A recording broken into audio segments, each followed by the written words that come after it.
أعوذ بالله من الشيطان الرجيم بسم الله الرحمن الرحيم ما كان لأهل المدينة ومن حولهم من الأعراب أن يتخلفوا عن رسول الله ولا يرغبوا بأنفسهم عن نفسه ذلك بأنهم لا يصيبهم ظمأ ولا نصب ولا مخمصة في سبيل الله ولا يطؤون موطئا يغيظ الكفار ولا ينالون من عدو نيلا إلا كتب لهم به عمل صالح إن الله لا يضيع أجر المحسنين.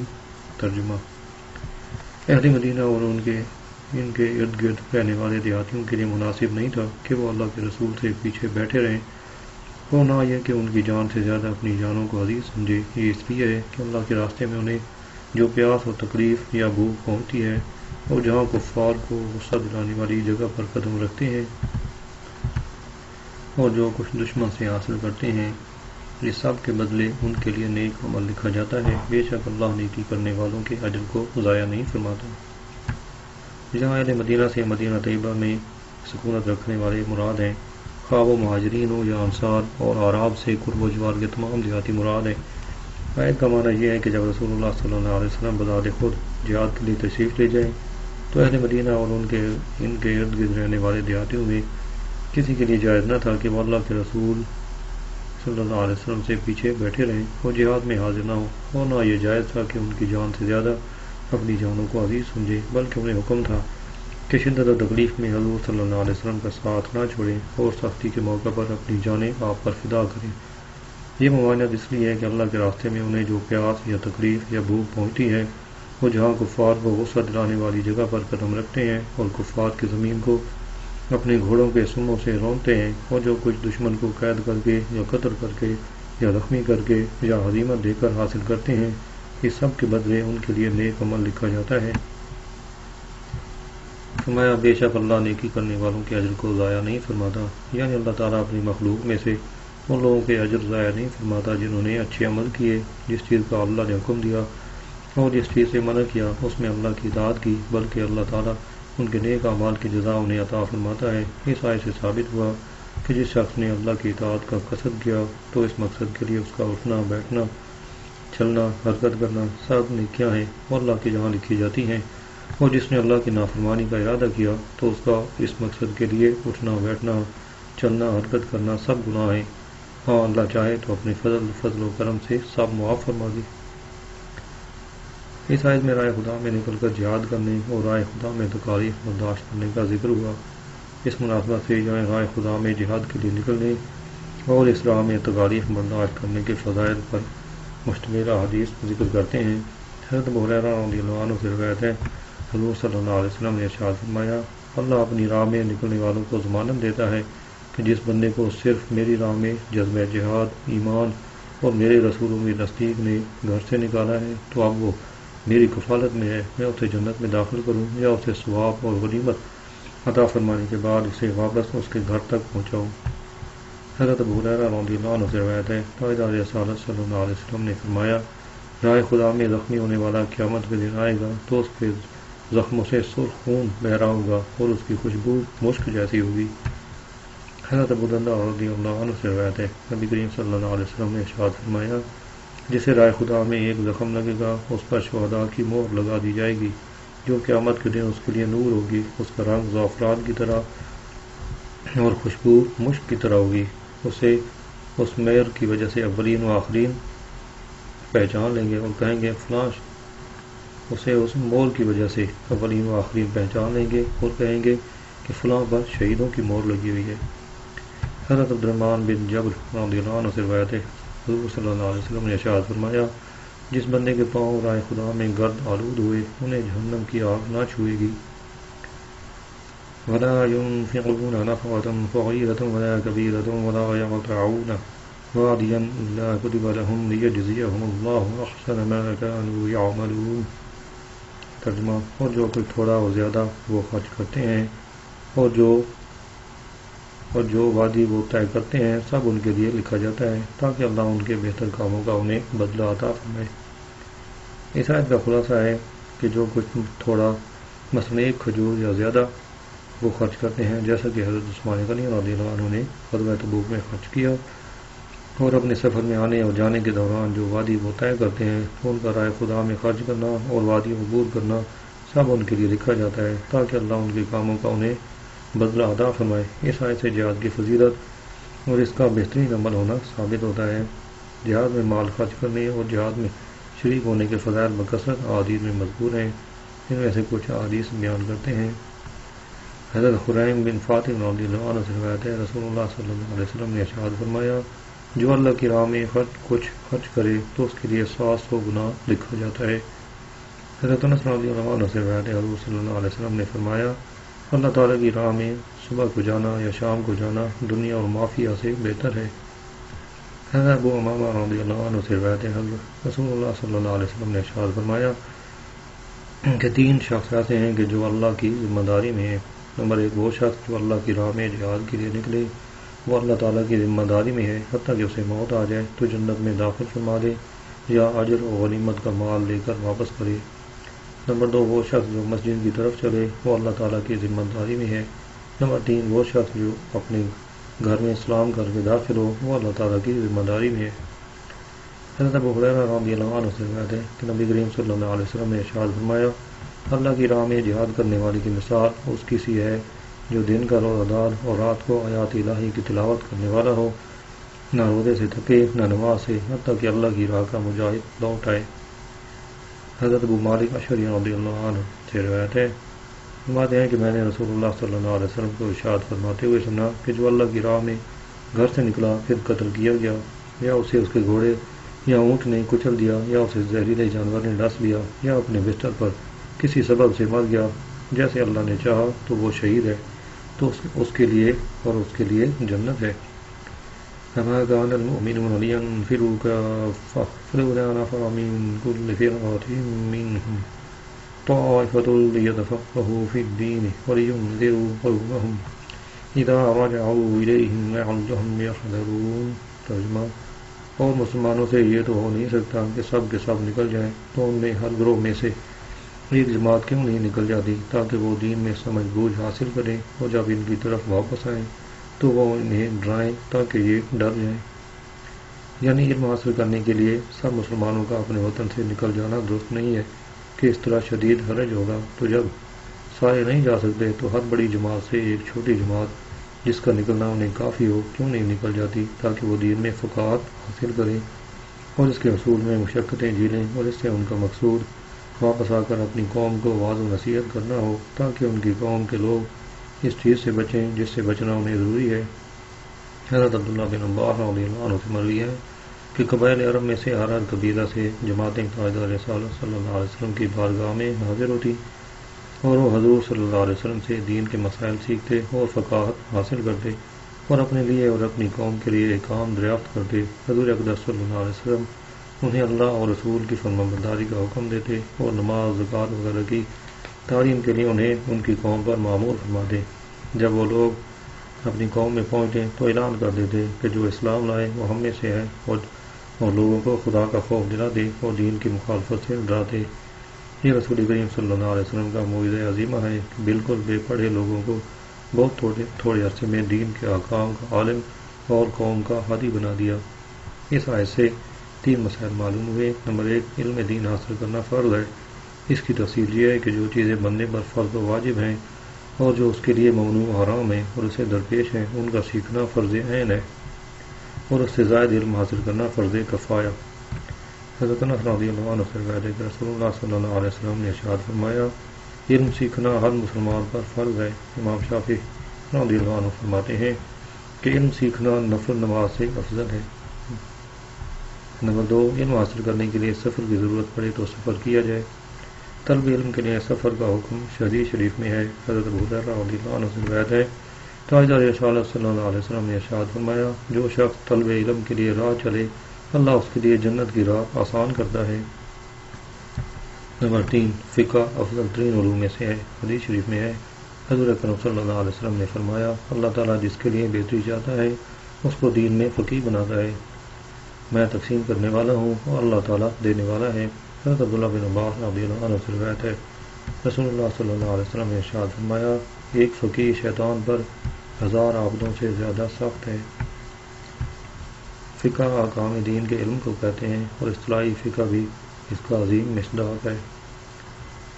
یا ایھا الذین آمنوا قاتلوا الذین یلونکم من الکفار وليجدوا فیکم غلظہ واعلموا ان اللہ مع المتقین۔ ترجمہ: اے ایمان والو، ان کافروں سے جہاد کرو جو تمہارے قریب ہیں اور وہ تم میں سختی پائیں، اور جان رکھو کہ اللہ پرہیزگاروں کے ساتھ ہے۔ جہاد تمام کافروں سے واجب ہے، قریب کے ہوں یا دور کے، لیکن قریب والے مقدم ہیں، پھر جو ان سے متصل ہو، ایسے ہی درجہ بدرجہ۔ اس آیت میں کفار سے جنگ کے آداب سکھائے گئے ہیں کہ جنگ کی شرعی اجازت جب متحقق ہو جائے تو اس کی ابتدا قریب میں رہنے والے کفار سے کی جائے، پھر ان کے بعد جو قریب ہوں، حتیٰ کہ مسلمان مجاہدین دور کی آبادیوں میں رہنے والے کفار تک پہنچ جائے۔ اسی طریقے سے تمام کفار سے جہاد ممکن ہے، ورنہ ایک ہی بار سب سے جنگ کرنا متصور نہیں۔ یہی وجہ ہے کہ رسول اللہ صلی اللہ علیہ وسلم نے پہلے اپنی قوم سے جہاد فرمایا، پھر پورے عرب سے، پھر اہل کتاب سے، اور ان کے بعد روم اور شام والوں سے جنگ کی۔ پھر نبی کریم صلی اللہ علیہ وسلم کے وصال کے بعد صحابہ کرام نے عراق اور پھر تمام شہروں تک جنگ کا دائرہ وسیع کیا۔ فرمایا اور وہ تم میں سختی پائیں۔ اس سختی میں جرأت و بہادری، قتال پر صبر اور قتل یا قید کرنے میں شدت وغیرہ ہر قسم کی مضبوطی اور سختی داخل ہے۔ جو کفار اسلام کی راہ میں رکاوٹ بنے ان سے سختی کے ساتھ نمٹنے کا حکم ہے۔ یہاں یہ نہیں فرمایا کہ ہر وقت سختی ہی کرتے رہیں، کیونکہ ہمیں تو دوران جہاد بھی عورتوں، بچوں، بوڑھوں اور پادریوں وغیرہ کو قتل نہ کرنے کا حکم دیا گیا ہے۔ فرمایا اور جان رکھو کہ اللہ پرہیزگاروں کے ساتھ ہے۔ اس سے مراد یہ ہے کہ مسلمانوں کا جہاد اور کفار کو قتل کرنا اللہ کے خوف کی وجہ سے ہو، نہ کہ مال و دولت یا منصب و مرتبے کے حصول کی غرض سے ہو۔ وَإِذَا مَا أُنزِلَتْ سُورَةٌ فَمِنْهُم مَّن يَقُولُ أَيُّكُمْ زَادَتْهُ هَٰذِهِ إِيمَانًا فَأَمَّا الَّذِينَ آمَنُوا فَزَادَتْهُمْ إِيمَانًا وَهُمْ يَسْتَبْشِرُونَ۔ ترجمہ: اور جب کوئی صورت اترتی ہے تو ان منافقین میں سے کوئی کہنے لگتا ہے کہ اس صورت نے تم نے کس کے ایمان میں اضافہ کیا ہے؟ تو جو ایمان والے ہیں ان کے ایمان میں تو اس نے اضافہ کیا اور وہ خوشیاں منا رہے ہیں۔ یعنی جب قرآن پاک کی کوئی صورت نازل ہوتی ہے تو منافقین آپس میں مذاق اڑانے کے طور پر کہتے ہیں، اس صورت نے تم نے کس کے ایمان یعنی تصدیق اور یقین میں اضافہ کیا ہے؟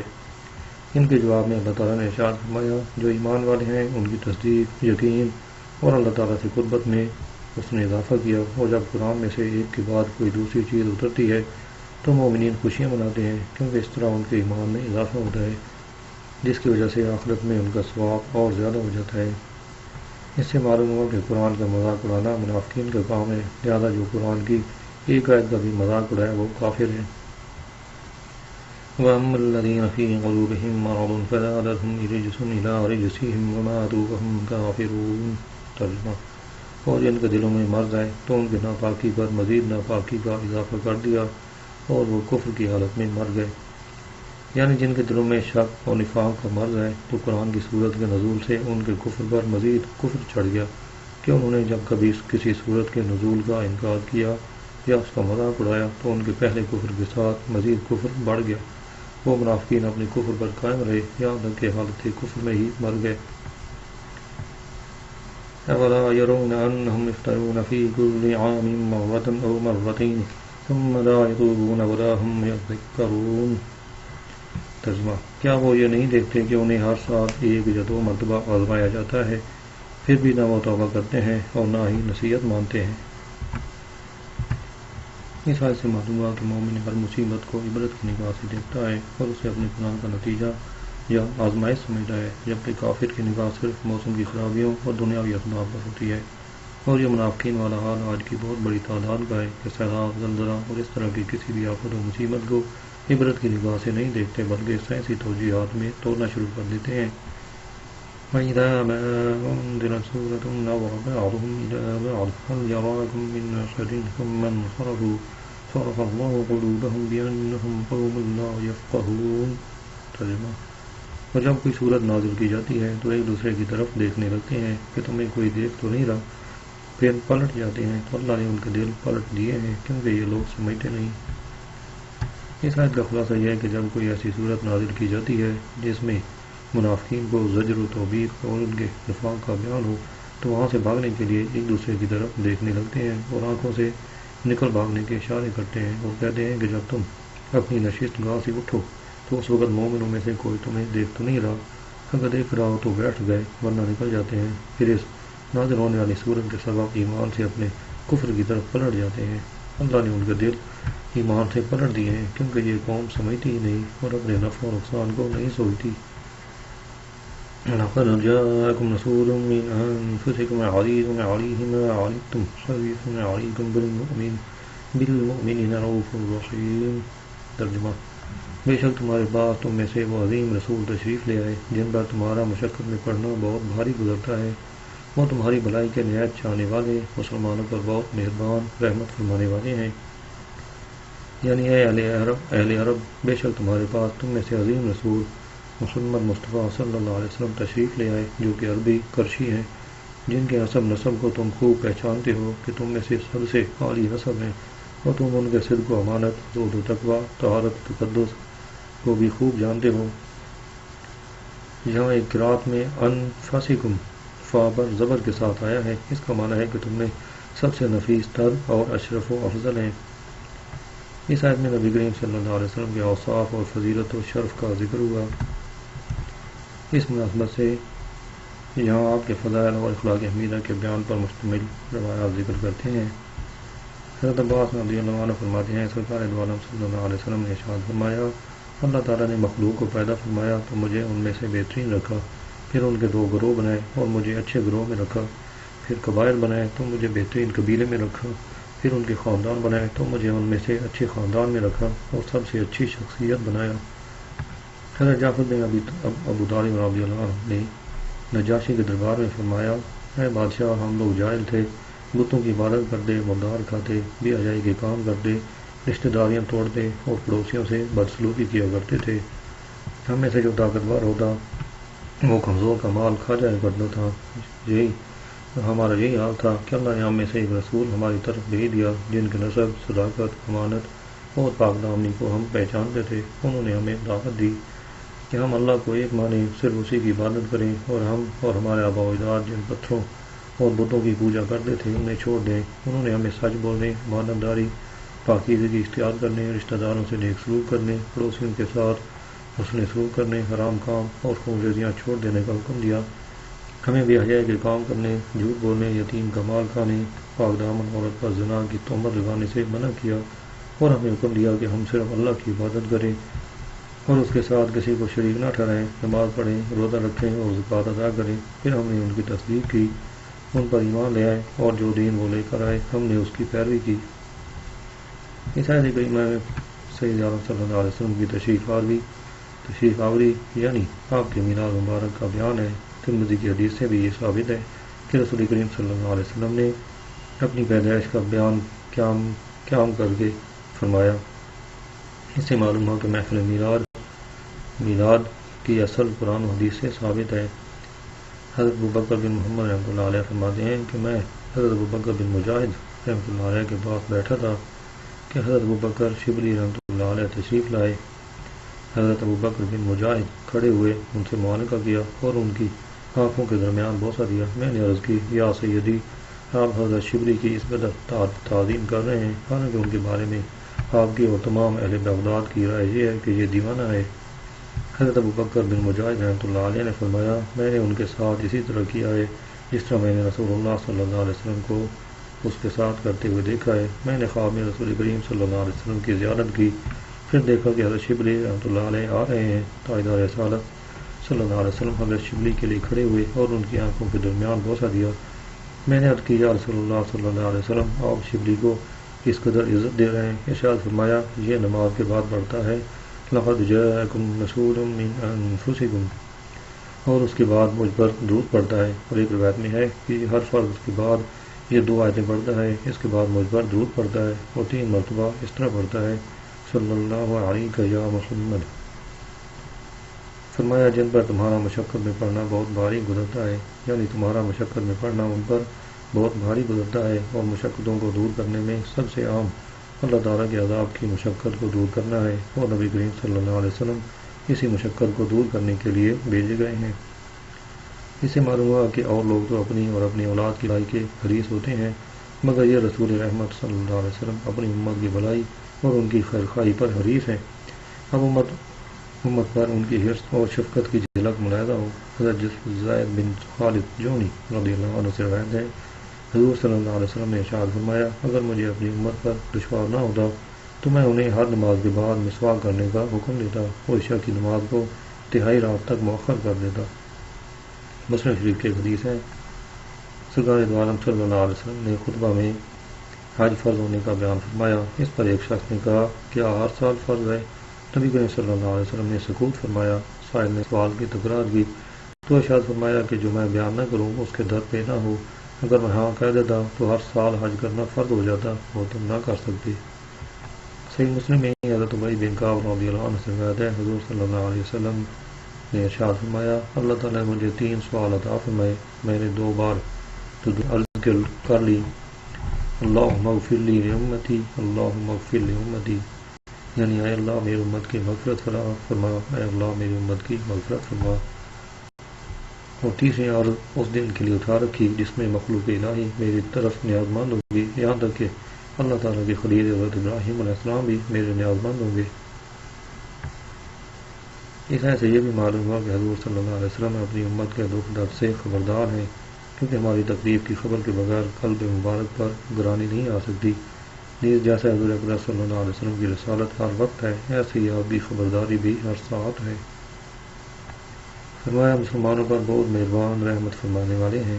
اس آیت میں اللہ تعالیٰ نے اپنے حبیب صلی اللہ علیہ وسلم کو اپنے 2 ناموں سے مشرف فرمایا۔ یہ حضور صلی اللہ علیہ وسلم کی کمال تکریم ہے۔ سرکار دو عالم صلی اللہ علیہ وسلم دنیا میں بھی رؤوف و رحیم ہے اور آخرت میں بھی۔ سرکار دو عالم صلی اللہ علیہ وسلم کی رحمت و رافت کے متعلق احادیث ملاحظہ فرمائے۔ حضرت عبداللہ بن عمرو بن عاص رضی اللہ عنہ فرماتے ہیں کہ رسول کریم صلی اللہ علیہ وسلم نے قرآن پاک میں سے حضرت ابراہیم علیہ السلام کے اس قول کی تلاوت فرمائی، ترجمہ ہے، اے میرے رب، بے شک بتوں نے بہت سے لوگوں کو گمراہ کر دیا، تو جو میرے پیچھے چلے تو بے شک وہ مجھ سے تعلق رکھنے والا ہے، اور جو میری نافرمانی کرے تو بے شک تو بخشنے والا مہربان ہے۔ اور وہ آیت تلاوت فرمائی جس میں حضرت عیسیٰ علیہ السلام کا یہ قول ہے، ترجمہ ہے، اگر تو انہیں عذاب دے تو وہ تیرے بندے ہیں، اور اگر تو انہیں بخش دے تو بے شک تو ہی غلبے والا حکمت والا ہے۔ تو حضور پر نور صلی اللہ علیہ وسلم پر گری عطا گیا اور اپنے دستے اقدس اٹھا کر دعا کی، اے اللہ میری امت میری امت۔ اللہ تعالیٰ نے حضرت جبریل علیہ السلام سے فرمایا، اے جبریل میرے حبیب صلی اللہ علیہ وسلم کی بارگاہ میں جاؤ اور ان سے پوچھو، حالانکہ تمہارا رب خوب جانتا ہے، مگر ان سے پوچھو کہ انہیں کیا چیز رلا رہی ہے۔ حضرت جبریل علیہ السلام حضور صلی اللہ علیہ وسلم کی بارگاہ میں حاضر ہوئے اور پوچھا تو انہیں رسول اللہ صلی اللہ علیہ وسلم نے اپنی عرض معروض کر دی۔ اللہ تعالیٰ نے حضرت جبریل علیہ السلام سے فرمایا، تم میرے حبیب صلی اللہ علیہ وسلم کے پاس جاؤ اور ان سے کہو کہ آپ کی امت کی بخشش کے معاملے میں ہم آپ کو راضی کر دیں گے اور آپ کو غمگین نہ کریں گے۔